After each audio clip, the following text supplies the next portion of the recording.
बचता है उसे लिजी गांव में बेच देती हैं। एक्वापॉनिक्स ऑर्गेनिक हाइब्रिड खेती प्रणाली है। इसमें एक्वाकल्चर यानी मछली पालन और हाइड्रोपोनिक्स यानी मिट्टी के बगैर खेती एक साथ की जाती है। मछली के हौज और पौधों की क्यारी के बीच पानी का बहाव लगातार बना रहता है। एक पूरा विज्ञान इसमें शामिल है। हौज में मछली का मल पानी में मिल जाता है। उनके मल में मौजूद अमोनिया एक पाइप के जरिए क्यारी तक जाता है। वहां बैक्टीरिया उस अमोनिया को नाइट्रेट में बदल देता है, जो पौधों के लिए पोषक तत्वों का काम करते हैं। अमोनिया मुक्त पानी को वापस हौज में डाल दिया जाता है, जहां मछलियां पैदा की जाती हैं।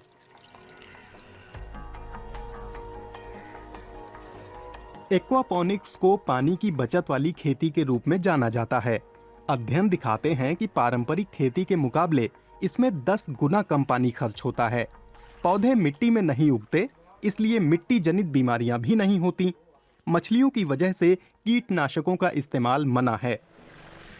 एक्वापॉनिक्स अपनाने की लिजी एंटनी की कहानी भारत के पहले एक्वापॉनिक्स गांव की कहानी भी है। केरल में उनका कस्बा चेराई तटीय मछली पालन वाला समुदाय है। सदियों से जिनकी अर्थव्यवस्था समंदर से मछली पकड़ने पर निर्भर रही है। लेकिन केरल में मछलियों की तादाद में कमी आ रही है। ऐसा जरूरत से ज्यादा मछलियां पकड़ने, प्रदूषण और जलवायु परिवर्तन की वजह से हुआ है।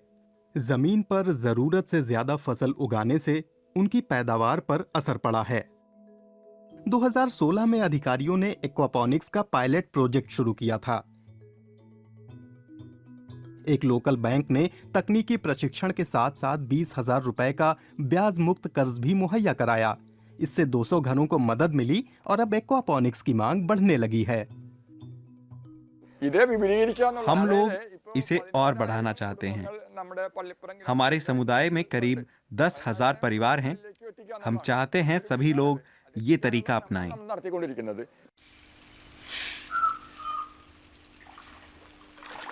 किशोर कुमार ने इस अभियान का बीड़ा उठाया। वो रिटायर्ड वन अधिकारी हैं और चेन्नई में सबसे पहले एक्वापॉनिक्स सिस्टम लगाने वालों में से एक थे। आज 7 साल बाद वो न सिर्फ अपना तमाम भोजन उगाते हैं, बल्कि एक्वापॉनिक्स पर ट्रेनिंग कोर्स भी चलाते हैं। न सिर्फ चेन्नई में, बल्कि केरल के दूसरे हिस्सों में भी और राज्य से बाहर तमिलनाडु और गोवा में भी। जैसे चेन्नई से एक व्यक्ति ने YouTube पर एक्वापॉनिक्स की विधि देखकर मुझसे संपर्क किया कि वो भी सीखना चाहता है। तो मैं वहां गया और आवासीय कॉलोनी में करीब 20 लोगों को ट्रेनिंग दे आया। उनकी छत पर हमने एक यूनिट भी लगा दी। इन वर्कशॉप में ऐसी तकनीकी मदद भी दी जाती है जो सरकार की ओर से मिलना मुश्किल होता है। इसकी वजह यह है कि अभी तक ये साफ नहीं हुआ है कि सरकार की किस संस्था पर खेती के इस नए और हाइब्रिड तरीके का जिम्मा है। इसमें मछली पालन भी है और खेती भी। अलग अलग मंत्रालयों के तहत आते हैं। विभाग भी पूरी तरह से अलग अलग हैं। मछली पालन विभाग खेती के बारे में ज्यादा कुछ नहीं जानता। कृषि विभाग को मछली पालन का कुछ भी नहीं पता। तो पूछताछ या मदद के लिए लोग जाएं भी तो किसके पास जाएं? सबसे बड़ा चैलेंज यही है।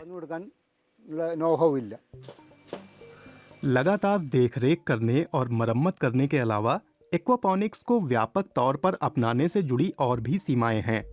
आलू, गाजर जैसी मिट्टी के नीचे उगने वाली तमाम सब्जियों को क्यारी से ज्यादा जगह चाहिए, तो इस तरीके से वो उगाई नहीं जा सकती। एक्वापॉनिक्स का सिस्टम लगाने और लगातार बिजली का इस्तेमाल भी इसके पक्ष में नहीं जाता। लेकिन जानकार कहते हैं कि इसके फायदे कहीं ज्यादा हैं और नुकसान तो उसके सामने कुछ भी नहीं है। एक्वापॉनिक्स को बहुत कम मात्रा में पानी चाहिए होता है और अब बिजली तो सौर ऊर्जा और सौर पैनलों से मिल सकती है। ये खेती का टिकाऊ तरीका है। इस सिस्टम को पूरी तरह से जीवित प्राणियों के बीच में ऑपरेट किया जाता है। इससे ज्यादा टिकाऊ और क्या होगा? चुनौतियों के बावजूद भारत में एक्वापॉनिक्स के प्रति दिलचस्पी बढ़ रही है। महाराष्ट्र, उत्तराखंड और हरियाणा में ये दिखने लगा है। उधर केरल के दूसरे हिस्सों से लोगों का हुजूम चिरई में उमड़ रहा है एक्वापॉनिक्स का तरीका और उसकी कामयाबी देखने के लिए। महामारी के बाद पिछले कुछ महीनों से किशोर कुमार बहुत व्यस्त चल रहे हैं। चिरई के लोगों के लिए